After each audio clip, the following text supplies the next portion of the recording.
We will study about sound part 4, मतलब the remaining part of sound.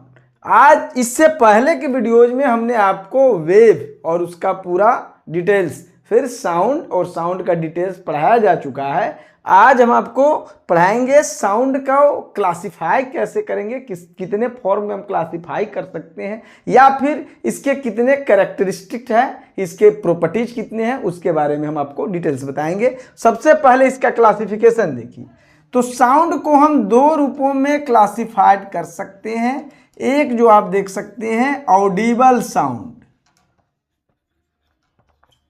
Audible sound का मतलब होगा, Audible या इनऑडिबल जो भी रहता है वो हम ह्यूमन बीइंग के लिए पढ़ाते हैं, क्योंकि हम ह्यूमन बीइंग के लिए ही ऑडिबल कहते हैं या फिर इनऑडिबल कहते हैं। तो सबसे पहले समझिए कि ऑडिबल साउंड क्या है। ऑडिबल साउंड का मतलब हुआ ए साउंड या the sound which can be heard by human being is called audible sound. It the frequency of an audible sound is lies between 20 Hz to 20,000 Hz। Hz मतलब hertz है, जो frequency का unit है, यानी ऐसा sound जिसे human being आसानी से हियर्ड कर सकता है, सुन सकता है, उसे हम ऑडिएबल साउंड कहेंगे। और इसकी जो फ्रीक्वेंसी रेंज है वो है 20 हर्ट्ज से लेकर 20,000 हर्ट्ज तक। अब 20,000 हर्ट्ज को आप केजेड भी लिख सकते हैं, तो ये भी कह सकते हैं कि 20 Hz टू 20 kHz, मतलब किलो हर्ट्ज। ठीक है, फिर से एक बार समझ लीजिए कि the sound which can be heard by human beings is called audible sound. The frequency of audible sound is from 20 hertz to 20,000 hertz. 20,000 hertz को आप 20 किलो हर्ट्ज भी लिख सकते हैं। अब दूसरा जो क्लासिफिकेशन है वो है आपका इनऑडिबल साउंड।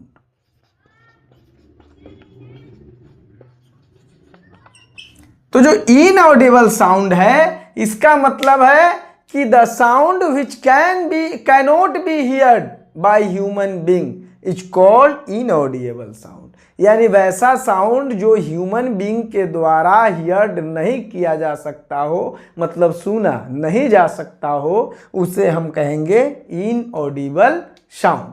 तो जाहिर है कि इसका रेंज या तो 20 Hz से लेस होगा या फिर 20,000 Hz, या इसे आप 20 kHz, इससे ज़्यादा हो। जाहिर है कि जो ऑडिबल साउंड का रेंज जो है 20 Hz से 20,000 यानी 20 Hz से 20 किलो हर्ट्ज तक है। तो जाहिर है कि इनऑडिबल है, तो या तो इससे लेस होगा या फिर इससे मोर होगा। तो वही चीज़ें हैं, तो 20 Hz से लेस हो सकता है अगर इसका वैल्यू, ऐसा साउंड जिसकी फ्रीक्वेंसी 20 Hz से लेस हो सकता है, या वैसा साउंड जिसकी फ्रीक्वेंसी 20 किलो हर्ट्ज से यानी kHz से कति हो सकता है, मोर हो सकता है। तो जो इससे लेस है, यानी जैसे कि 10 हर्ट्ज आ जाए, 5 हर्ट्ज ज़्यादा है, तो जाहिर है कि उसका वैल्यू 20 Hz से कति है, लेस है, तो भी वो इनऑडिबल साउंड है। अगर 1 लाख हर्ट्ज हो जाए, 50,000 हर्ट्ज हो जाए, तो वो 20,000 हर्ट्ज से कति है, मोर है, तो ये भी इनऑडिबल साउंड है। यानी जिस साउंड का फ्रीक्वेंसी 20 से कम होगा वो भी आपको सुनाई नहीं देगा, और जिसका फ्रीक्वेंसी 20,000 हर्ट्ज से ज़्यादा होगा वो भी आपको सुनाई नहीं देगा, दोनों में कोई नहीं। तो इससे जो नीचा होगा यानी लेस होगा, उससे हम इंफ्रासोनिक कहेंगे, या सीधे हम इंफ्रा भी कहते हैं। और जो मोर होगा वो कहलाएगा अल्ट्रासोनिक।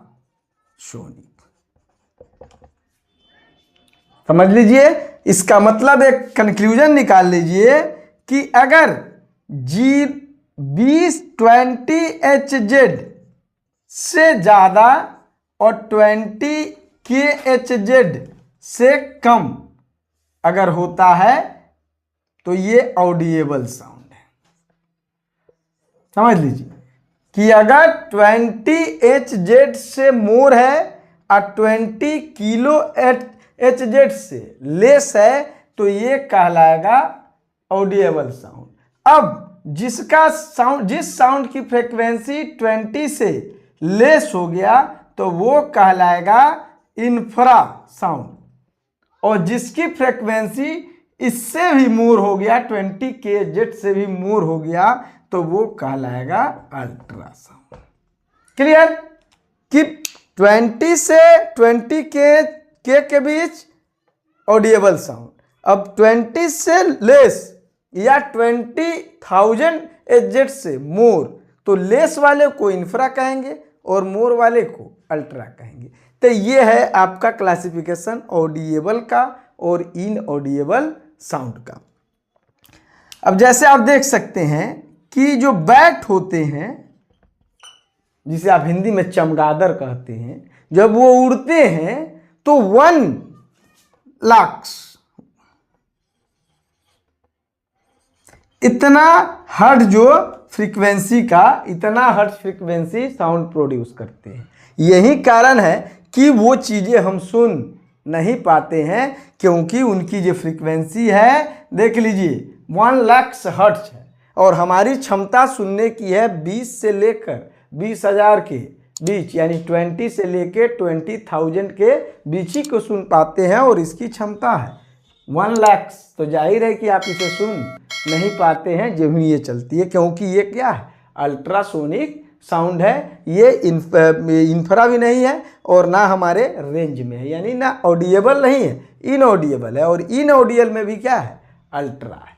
तो कुछ ऐसे जो एनिमल्स होते हैं वो सुन पाते हैं, इसे हियर कर पाते हैं अल्ट्रासाउंड को चाहे इंफ्रासाउंड को। जैसे कि आप मंकी हो गया, बैट हो गया, डॉग हो गया, ये सब जो एनिमल है इसे आसानी से सुन सकते हैं। अब राइनासोर है, वो राइनासोर आपको प्रोड्यूस भी करता है इंफ्रा प्रोड्यूस भी कर लेता है। कुछ ऐसे एनिमल्स है जो प्रोड्यूस और हियर दोनों करते हैं, कुछ प्रोड्यूस करते हैं हियर नहीं कर पाते। जो सामान्य तौर पर अगर देखा जाए तो डॉग है, मंकी है, ये जो चीज़ें हैं, ये जो एनिमल्स हैं, ये आसानी से आपको अल्ट्रासाउंड को भी सुन पाते हैं और इंफ्रासाउंड को भी सुन पाते हैं। तो ये है हमारा साउंड का क्लासिफिकेशन, कैसे हम करते हैं उसके आधार पर। अब आगे आइए, अल्ट्रासाउंड का यूज भी हम, इंफ्रासोनिक साउंड का यूज सामान्य तौर पर बहुत कम देखने को मिलता है,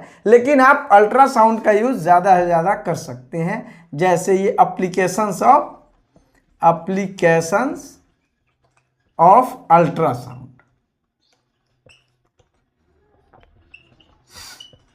अब आप अल्ट्रासाउंड का यूज कहाँ कहाँ कर सकते हैं, इसे समझिए कि अल्ट्रासाउंड का यूज कहाँ कहाँ होगा।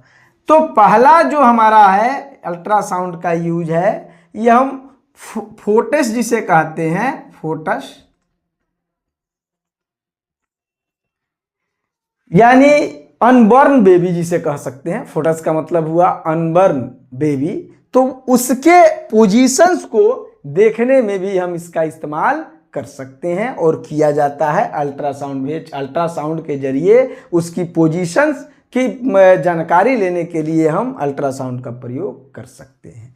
और दूसरा है इसका, ये जो एप्लीकेशंस है, आप इसका यूज कर सकते हैं जो कोई भी मेटालिक बॉडी है और उसमें कहीं अगर डिफेक्ट है तो उसके पता लगाने में, फाइंड आउट करने में, अगर कोई मेटालिक बॉडी है जो क्यूबाइड शेप का है या किसी शेप का है, 3 डायमेंशन शेप है, अगर कोई यहाँ अगर मान लीजिए उसमें डिफेक्ट आ जाता है, कोई चीज़ फंसा हुआ है, तो उसमें हम सिंपल सी चीज़ें हैं कि भेजते हैं, अल्ट्रासोनिक साउंड आता है, उसके रिटर्न टाइम और जाने का मतलब जाने और आने का टाइम को नोट कर लेते हैं, उसके स्पीड को नोट करके हम डिस्टेंस निकाल लेते हैं कि कितने डिस्टेंस पर वो डिफेक्ट है, और उस डिफेक्ट का हमको आसानी से पता लगा लेते हैं। तो ये अल्ट्रासाउंड के इस्तेमाल से होगा। मेडिकल फील्ड में मेडिकल फील्ड में भी इसका इस्तेमाल किया जाता है। जैसे देखते होंगे किसी भी प्रकार के स्टोमा से रिलेटेड या किसी भी शरीर के किसी भी भाग से रिलेटेड कोई भी डिजीज होता है तो डॉक्टर अधिकांश अल्ट्रासाउंड आपको लिख देते हैं, ताकि अल्ट्रासाउंड अंदर की जो फिगर है जो बाहर से आप देख नहीं पाते हैं उसके लिए ये हम अल्ट्रासाउंड का इस्तेमाल करते हैं। और अल्ट्रासाउंड के इस्तेमाल से हम उन चीज़ों का फिगर को कलेक्ट करते हैं, जिससे डॉक्टर आसानी से उसे समझ के आपका ट्रीटमेंट कर पाते हैं। उसके अलावा एक सिस्टम है सोनार, जो अगले वीडियोज में आपको पढ़ाएंगे हम, कि सोनार के रूप में एक सीप होता है ये, जिसे पता लगाया जाता है कि जैसे सी लेवल की गहराई मापनी हो या सी लेवल कहीं समुद्र में अगर सी में कुछ भी चीज़ छुपा हुआ हो, चाहे वो कोई सबमरीन हो या किसी प्रकार की कोई चीज़ अगर छुप गया है तो उसको पता लगाने में, उसको डिस्कवर करने में भी हम सोनार का इस्तेमाल कर सकते हैं। ठीक है, और सोनार के बारे में एक दिन हम स्पेशल बताएंगे कि सोनार कैसे वर्क करता है। उससे पहले हम इको पढ़ाएंगे, साउंड का इको होगा, रिवर्बरेशन होगा, तब सोनार के बारे में हम विस्तृत रूप से बताएंगे। फिलहाल जो अभी बताया जा रहा है कि वो एप्लीकेशन ऑफ अल्ट्रासाउंड है, जिसमें बताया गया कि अनबॉर्न बेबी, जिसे आप फेटस भी कहते हैं, तो अनबॉर्न बेबी के नाम से जानिए, अनबॉर्न बेबी यानी जिसका जन्म अभी नहीं हुआ हो, तो उसके आधार पर आप उसका पोजीशन के बारे में आप इससे जांच सकते हैं। दूसरा बताया कि मेटालिक बॉडी में जो अगर कोई डिफेक्ट है, अगर 3 डायमेंशनल बॉडी है और उसमें कोई डिफेक्ट है तो आप उसका डिस्कवर करने में कर सकते हैं। मेडिकल फील्ड में आप कर सकते हैं, सोनार के रूप में भी कर सकते हैं। हालांकि आज के डेट में अल्ट्रासाउंड का इस्तेमाल अन्य तरह के डिजीज में भी किया सकता है, जैसे आर्थराइटिस है, यानी जोड़ों का दर्द जो होता है, आर्थराइटिस की बीमारी है, या बहुत सारे जो को चीज़ों में माने बीमारी से रिलेटेड यानी मेडिकल फील्ड से रिलेटेड बहुत सारी जो डिजीजेज हैं उसे रिकवर करने में भी हम इसका इस्तेमाल करते हैं और उसका डिस्कवर करने में भी हम इसका इस्तेमाल करते हैं। आज भर के लिए इतना ही, अब कल मिलेंगे कैरेक्टरिस्टिक्स ऑफ साउंड के साथ और कुछ भी उसमें बताएंगे। तब तक के लिए थैंक यू।